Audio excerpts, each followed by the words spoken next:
68 mètres de long, c'est la taille de ce convoi exceptionnel qui ne vous a sûrement pas échappé sur les routes de l'Aube. Un transformateur acheminé du port de l'Aube à Nogent-sur-Seine jusqu'au poste électrique RTE de Crenay près Troyes. Le convoi nécessite une grande préparation avec un repérage de l'itinéraire en amont. Bien souvent, sur des dossiers comme ça, on travaille plus d'une année en avance, notamment pour valider et réaliser toutes les études d'ouvrages d'art qui nous permettent d'utiliser l'itinéraire qu'on va emprunter ce soir. C'est entre 20 et 30 personnes qui vont graviter cette nuit autour du convoi. Donc l'équipe Scales représente environ une petite dizaine de personnes. Et derrière, on a des sociétés externes qui sont là notamment pour escorter le convoi. On a la gendarmerie également et des sociétés qui sont aussi là pour réaliser tous les démontages en amont et les remontages une fois qu'on est passé. Le transit s'effectue à une vitesse moyenne inférieure à 10 km/h la nuit pour limiter les perturbations du trafic. Les axes comme la D619, c'est des axes routiers qui sont quand même relativement larges, qui sont quand même bien étudiés. Après, ce qui est embêtant pour nous, souvent, c'est vraiment les traversées de ville, ce qui va être giratoire.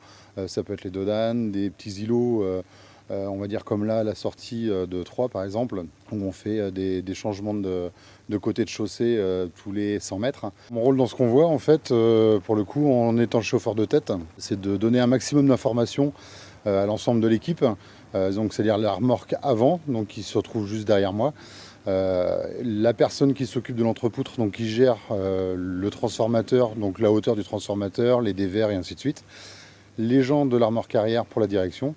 Et Brice, le chauffeur arrière, qui aussi, lui, ne voit rien parce qu'il a vraiment le nez dans la remorque arrière. Ce transformateur permet aux fournisseurs de convertir le niveau de tension le plus élevé, 400 000 volts, en 220 000 volts, soit le niveau de tension nécessaire pour desservir en électricité l'Aube et les départements voisins. Il y avait déjà un transformateur qui équipait le poste de Crenay, qui a été installé en 1957, donc qui date un peu. On voyait des signes avant-coureurs de détérioration ou de dégradation progressive du transformateur. Ce qui va changer, c'est que fatalement, entre 1957 et aujourd'hui, la technique elle a quand même un peu évolué.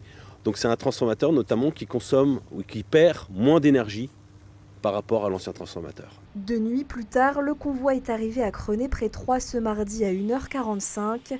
Reste à décharger le transformateur, le pousser dans sa loge, le remplir d'huile et l'accessoiriser pour une mise en service au mois de septembre.